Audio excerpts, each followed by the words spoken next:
Graph of diagnosis, comminuted, closed, depressed medial plateau, fracture left knee, post-op same operation, open reduction, internal fixation, surgeon was Roy, assistant is Ash, details. Patient was taken to the operating room and put to sleep with a general anesthetic and transferred to the Jackson, J-A-C-K-S-O-N table. Period. The CM was brought in and the fracture was inspected. It was somewhat reducible under general anesthesia. Period. The left knee was prepped and draped in the usual way, and the pneumatic tourniquet was used for 31 minutes at 350 millimeters of mercury. Period.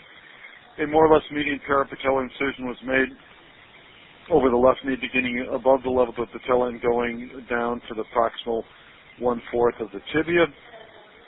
It was deepened through the swollen tissue, subcutaneous fat, down to the pes anserine tendon and the medial capsule.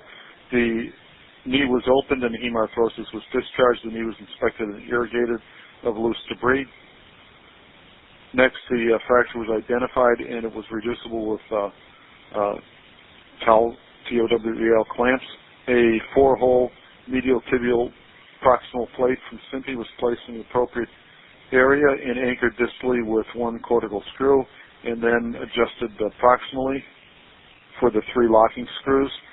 Guide pins were introduced through the holes for the locking screws, followed by 3 65 millimeter proximal condylar locking screws. This was checked with the CM and found to be appropriately placed, parallel to the joint and not going into the joint space itself.